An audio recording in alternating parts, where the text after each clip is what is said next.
ഇന്ന് ഞാനൊരു മീൻ പൊള്ളിച്ചതാണ് കാണിക്കാൻ പോകുന്നത്. ഞാൻ ഇവിടെ ഷാരി മീനാണ് എടുത്തിരിക്കുന്നത്. മീൻ നന്നായി വരഞ്ഞ് കഴുകി വൃത്തിയാക്കി വയ്ക്കുക. അതിലേക്ക് 2 ടേബിൾ സ്പൂൺ കാശ്മീരി മുളക് പൊടി, 1 ടീസ്പൂൺ മഞ്ഞൾപ്പൊടി, 1 ടേബിൾ സ്പൂണ് കുരുമുളക്, ആവശ്യത്തിന് ഉപ്പ്, 1 ടേബിൾ സ്പൂൺ വെളിച്ചെണ്ണ, ഇതെല്ലാം കൂടെ മിക്സ് ചെയ്ത് നമ്മുടെ മീനിന് പുറത്ത് തേച്ച് പിടിപ്പിക്കണം.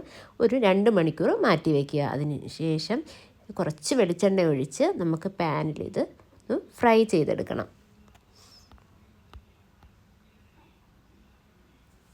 ഞാൻ സെയിം പാനിലേക്ക് തന്നെയാണ് ഒരു 1.5 ടീസ്പൂണ് ഇഞ്ചി വെളുത്തുള്ളി പേസ്റ്റ് ആണ് ഇട്ടിരിക്കുന്നത്. നിങ്ങൾക്ക് സാധാരണ ഇഞ്ചിയും വെളുത്തുള്ളി ചതച്ചതിടാം.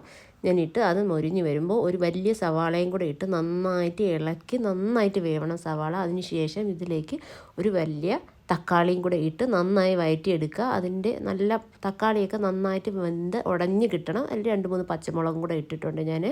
അതിന് ശേഷം ഒരു 1.5 ടേബിൾ സ്പൂൺ കാശ്മീരി മുളക് പൊടി, 1 ടേബിൾ സ്പൂൺ മല്ലിപ്പൊടി, 1 ടീസ്പൂൺ മഞ്ഞൾപ്പൊടി, 1/4 ടീസ്പൂണ് ഉലുവാപ്പൊടി, ഇതെല്ലാം കൂടെ ഇട്ട് വീണ്ടും ഇളക്കുക.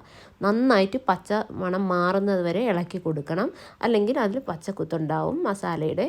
ഇത് നന്നായി വെന്ത് ഉടഞ്ഞ് നന്നായിട്ട് മസാല മണം മാറിയിട്ടുണ്ട്. ഇതിലേക്ക് അരമുറി തേങ്ങാപ്പാൽ, അതായത് 1/4 പാൽ ഞാൻ ഒഴിച്ച് കൊടുത്ത് തീ ഓഫ് ചെയ്യണം. അതിന് മുമ്പ് ഓഫ് ചെയ്തിട്ട് ഒഴിച്ച് കൊടുക്കുക, അല്ലെങ്കിൽ പിരിഞ്ഞു പോകും. അത് നന്നായിട്ട് ഇളക്കി യോജിപ്പിച്ചതിന് ശേഷം വേണമെന്നുള്ളവർ കുറച്ച് മല്ലിയില ഇടാം, അല്ലെങ്കിൽ കരിവേപ്പില ഇടാം. ഇനി എൻ്റെ കയ്യിൽ പച്ച വാഴയിലയില്ല. ഞാൻ ഈ പഴുത്ത വാഴയില ഒന്ന് ജസ്റ്റ് ഒന്ന് വാട്ടിയെടുത്ത് സ്റ്റവിൻ്റെ മുകളിൽ വെച്ച് വാട്ടിയെടുത്ത് എണ്ണ ഒന്ന് തടവി അതിൻ്റെ മുകളിൽ കുറച്ച് മസാല ഇട്ടതിന് ശേഷം നമ്മൾ നേരത്തെ ഫ്രൈ ചെയ്ത് വെച്ച മീൻ ഇതിലേക്ക് എടുത്ത് കൊടുക്കുകയാണ്. എന്നിട്ട് ഇനി നമ്മൾ കുറച്ച് മസാല ഇതിൻ്റെ മുകളിലും വെക്കുന്നുണ്ട്. കുറച്ച് മസാല ഇതിന് മുകളിൽ വെച്ച് എല്ലായിടത്തും മീനിൻ്റെ എല്ലാ ഭാഗത്തും തേച്ച് നന്നായിട്ട് പിടിപ്പിക്കുക. മസാല തേച്ച് പിടിപ്പിച്ചതിന് ശേഷം വേണമെന്നുള്ളവർക്ക് തക്കാളി ഇതിൻ്റെ മുകളിൽ വയ്ക്കാം. ഞാൻ വെച്ചിട്ടില്ല. ഇപ്പം ജസ്റ്റ് ഒന്ന് തേച്ച് പിടിപ്പിച്ചിട്ടുണ്ട്. ഇനി നമുക്കിതൊന്ന് ഫോൾഡ് ചെയ്തെടുക്കാം. നന്നായിട്ട് മടക്കി നമുക്കിത് വാഴനാര് കൊണ്ട് കെട്ടിവെക്കണം. ഇതുപോലെ 2 മീനും ഞാനിവിടെ ഇതുപോലെ മസാല പുരട്ടി വെച്ചിട്ടുണ്ട്. ഇനി നമുക്ക് തവ ഫ്രൈ ചെയ്തെടുക്കാം.